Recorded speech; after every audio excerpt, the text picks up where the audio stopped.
Welcome back to another Driftwood Public Library Adult Science Night. I am your host, Rachel Humpert. I am not a scientist, but they let me play one here at the library.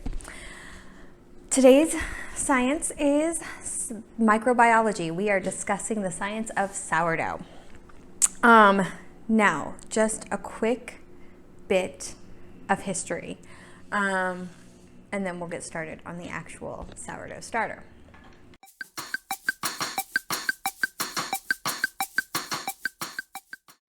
Bread is older than metal. Even before the Bronze Age, our ancestors were eating and baking flatbreads. There's evidence of Neolithic grinding stones used to process grains, probably to make those flatbreads. The origins of bread making are so ancient that everything said about them must be pure speculation. One of the oldest sourdough breads dates from 3700 BCE and was excavated in Switzerland. But the origin of sourdough fermentation likely relates to the origin of agriculture in the Fertile Crescent several thousand years earlier. Bread production relied on the use of sourdough as a leavening agent for most of human history. The use of baker's yeast as a leavening agent dates back to less than 150 years. So, sourdough. It is the oldest form of leavened bread and was used at least as early as ancient Egypt. I found in Northland, Old West Baking by Lon Walters has a quote that says, sourdough started with the discovery of leavening agents by Egyptians about 5,000 years ago. Through painstaking experimentation, Egyptians developed an active starter for a new, wildly popular beverage, beer. During the same millennium, an enterprising baker tried mixing a particularly heavy bacteria-laden starter sample with flour and water, creating the first leavened bread. A new industry was born. The use of leavening was discovered and recorded by the ancient Egyptians. There's some discussion about how this process happened and to the degree in which it was overlapped with brewing and bread making, but obviously without a handy time machine, it's going to remain a debate among historians of ancient food. So, all right, let's get started then. Enough of the history lesson.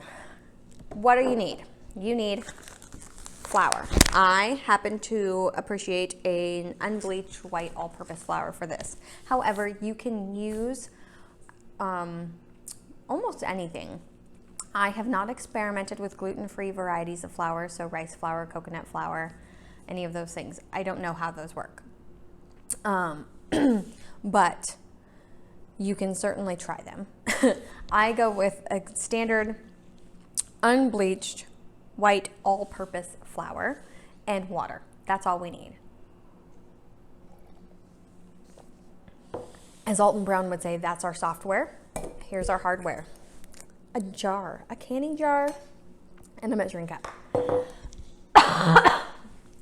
And then some cheesecloth, which I have left over from our cheese making experiments. So, it is believed and known that yeast and bacteria live on your flour already. It's already there. But it's also everywhere in our world around us. It's in our environment. And so what we're going to do is something called a wild-caught starter. So we're not adding yeast.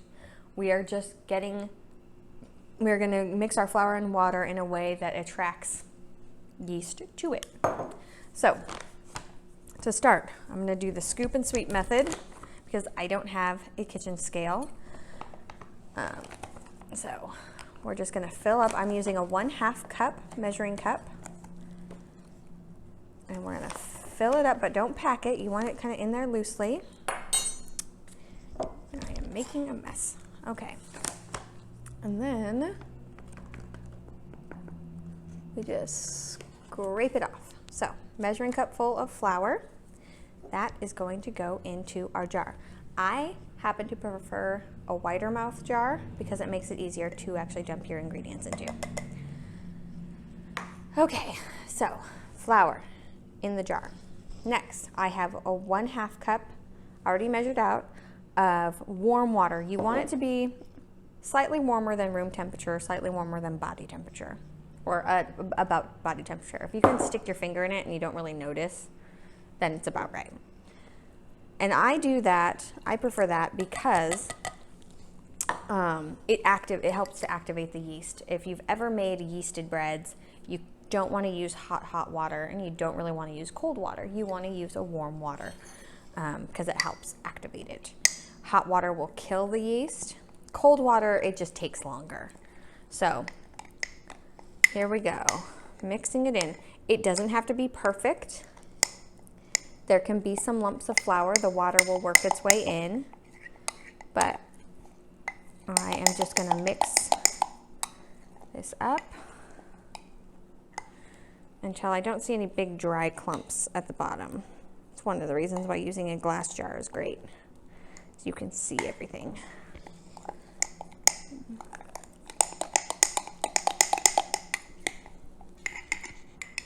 And that's it.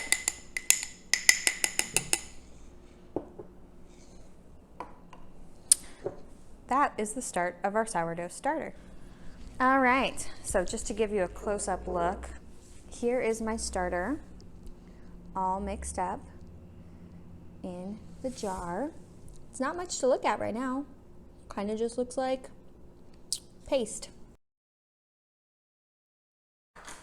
And we're back. We're gonna check in on our sourdough. So this is the starter that I began on April 29th. I didn't do it on when I recorded this, but I did mark my start here. I don't know if you can see, but I took it home and I fed it because I don't work full time. So I took it home and I fed it, and I thought I would show you what a feeding looks like. And just to give you an idea, it's getting there. It's getting to the point where we can use it. So just to take the lid off and to show you that it is bubbly and it is about the consistency of pancake batter, and it smells like sourdough. It smells like fermented bread. Yeah, so it smells good. You might find that after you've fed it, or if you haven't fed it for a while, that it develops a dark green or brown liquid at the top. That's okay, that's totally normal.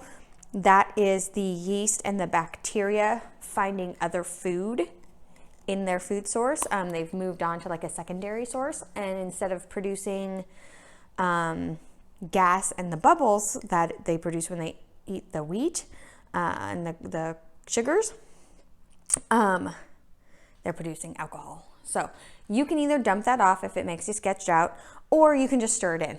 It just kind of adds to the funkiness of the flavor. It's not bad. It's totally fine. Okay, so I am going to do what is called discarding. So the first thing I'm going to do is I'm going to remove a little bit of the a little bit of the starter, because I am limited in my the amount of room I have, and as it becomes more and more active, it's going to grow after each feeding, and you don't want it to ooze out.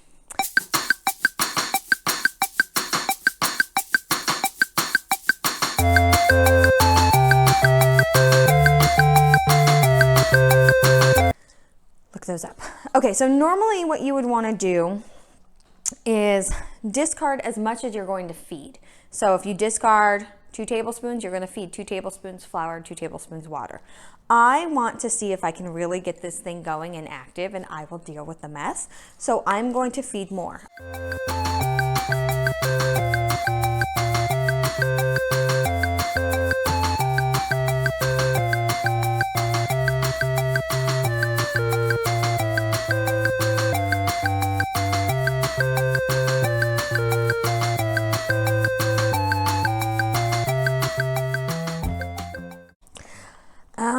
Right, so it's all mixed in. Again, it doesn't have to be perfect. There can be lumps of flour, again, kind of like pancake batter. you can just treat this like you would pancakes. So I've fed it. It's, I'll measure this off too. It's about up to there compared to where we started. You can see it. It's in there. Going back down. We're gonna let this sit and we'll check in on it in a couple hours to see if it's gotten bubbly and grown at all.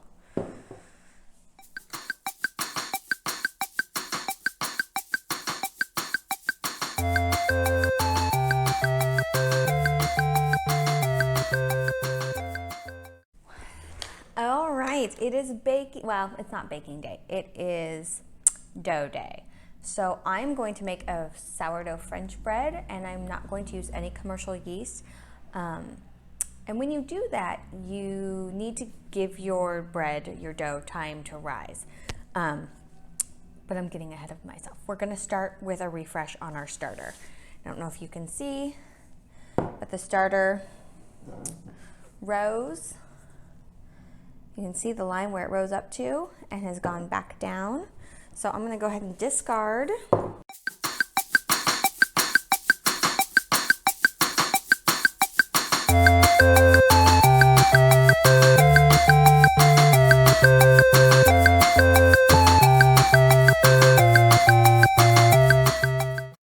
See you back here when it's dough time.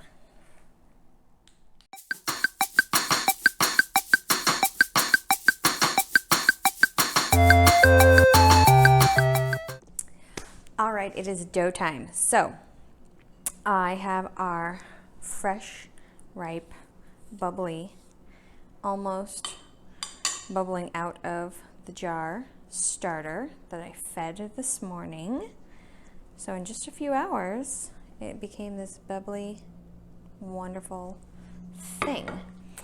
I'm going to show you how to do the sourdough French bread that I have in our recipes to try guide that is available on the Driftwood Public Library website. It is the first recipe in my list here. So this recipe actually does call for active dry yeast, but I'm not going to use it. I'm going to show you how to do an overnight slow rise. You don't need the active yeast if you've got a good active starter.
next day and we're gonna check in on our dough.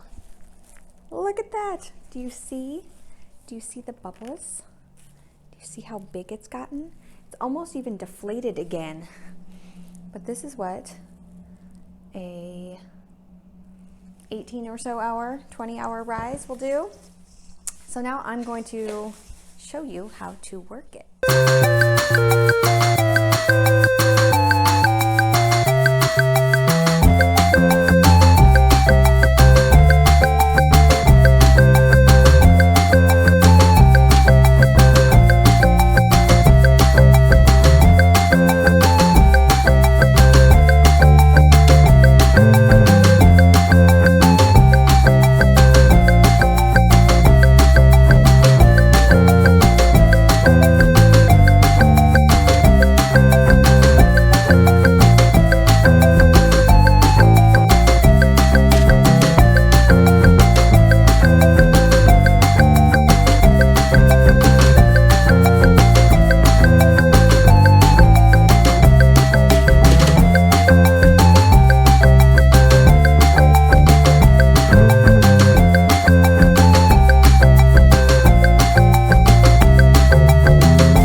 You let it sit and rise till it is puffed up.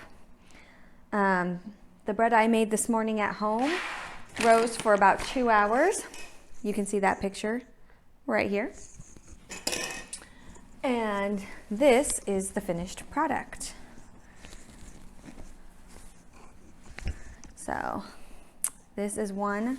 I used whole wheat, a little bit of whole wheat flour at home, and in fact I fed my starter with some whole wheat flour.